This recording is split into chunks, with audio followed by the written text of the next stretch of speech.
আসসালামু আলাইকুম। আজ আমরা honours first year calculus 1 chapter 19 একটা থিওরি কমপ্লিট করব।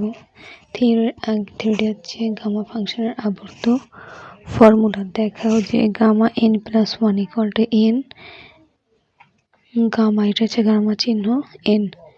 তো এটার আগে আমরা একটা 9.1 এটা দেখবো যে গামা ফাংশন বা সেকেন্ড অয়লারিয়ান অপ্রকৃত সমাকলন ইন্টিগ্রেশন 0 থেকে অসীম e⁻ x to the power n-1 dx n is greater than 0 কে গামা ফাংশন বা সেকেন্ড অয়লারিয়ান বলে। ইহাকে গামা n দ্বারা নির্দেশ করা হয়, অর্থাৎ gamma n equal to integration 0 থেকে অসীম e⁻ x to the power n-1 dx। তো এটা হচ্ছে আমাদের প্রথমে আমরা জানি, যেহেতু প্রমাণ করবো এরকম, আমরা জানি gamma n is equal to এটা। তো 1 নঙে n এর জায়গায় n+1 বসাবো, যেহেতু এটা প্রমাণ করতে বলছে। সমীকরণ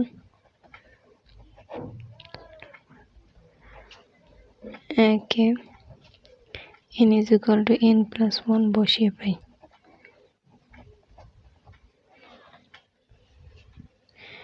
তো আর মানে গামা n+1 ইকুয়াল টু যে ইন্টিগ্রেশন 0 থেকে অসীম এটা e⁻ x to the power n+1 n এর জায়গায় n+1 dx বাড়ছে ইন্টিগ্রেশন 0 থেকে অসীম e⁻ x to the power n dx। এটা 2 নং।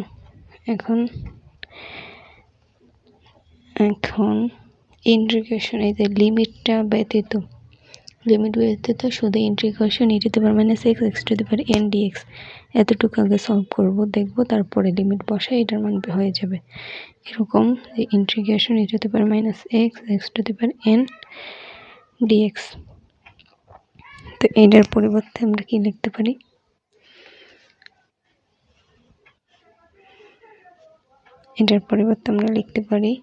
এটা হচ্ছে ইন্টিগ্রেশন uv এর সূত্র। তো প্রথমে v x to the power n, এটা u এটা v, তা x এটা uv না, এটা হচ্ছে এটা x to the power n এর ক্ষেত্রে আগে আসবে, যেহেতু e two the power log ভিত্তিক এটা পরে আসে, এটা সূত্র অনুযায়ী আছে একটা, সেই অনুযায়ী x to the power n টা আগে আসবে। x to the power n integration e⁻ x dx minus integration ddx x to the power n integration e⁻ x dx। এটা আর এটা হচ্ছে x to the power n অথবা uv এর সূত্র, এটা আসলে ফালানো যায়। তো এটা যদি v ধরি, আমরা v integration u dx minus integration ddx v integration u dx আর এই যে এই ইন্টিগ্রেশন আর মাইনাস তারপর অন্তরীকরণ, এটা হচ্ছে যে সূত্র। আর এইটাকে ভি ধরেছে, আর এটা হচ্ছে ইউ, এটা ভি। তারপরে হচ্ছে এখন যদি আমরা দেখতে পারি এরকম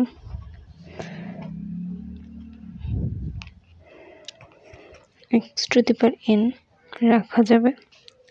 আর এটা তো এটার এই প্রথম লাইন, এই লাইনটার প্রথমে আছে এটা মাইনাসের আগে, যেহেতু এটা ইন্টিগ্রেশন e⁻ x এর ইন্টিগ্রেশন, তো e⁻ x এর ইন্টিগ্রেশন হচ্ছে x বাই -1 মাইনাস এটা হচ্ছে e⁻mx/m এর সূত্র হচ্ছে এরকম, দেখেন e⁻mx ইকুয়াল টু e⁻mx/m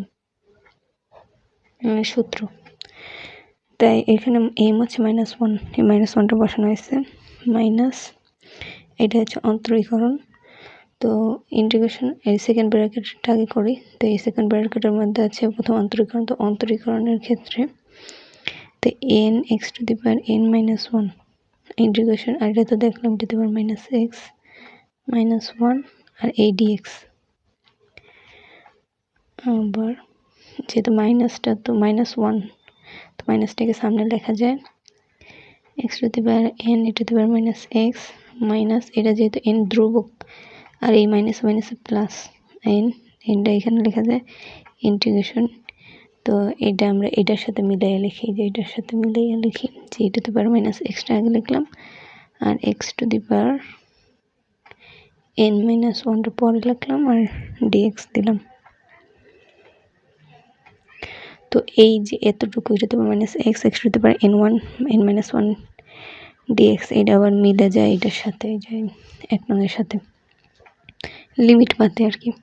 তো এখন লিমিট দিয়ে দিলে তো 1 নম্বর তো এখন আমরা যদি এখন লিখবো যে সমীকরণ 2 হাতে পাই,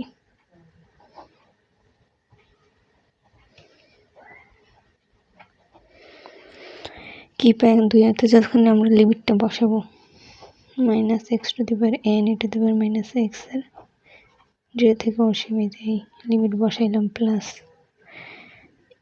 n এই 0 থেকে ওই লিমিটটা বসাই দিলাম এটা n মাইনাস ওয়ান dx।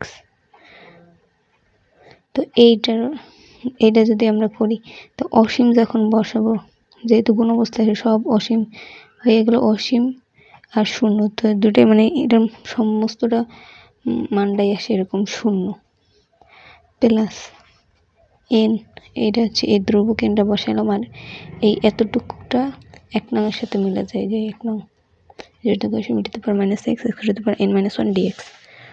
এটা ওই 0 থেকে অসীম e two the power minus x x two the power n minus one dx। তাহলে 1 নংটা কি লিখছি যে গামা n, এটাও কি লাগবে গামা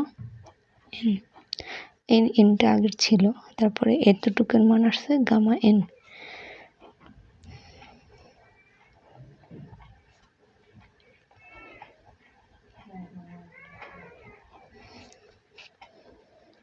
n গামা n এই অ্যান্সার। তো এই আমাদের যেরকম চাইছে gamma n plus one equal to n gamma n, এই হচ্ছে অ্যান্সার।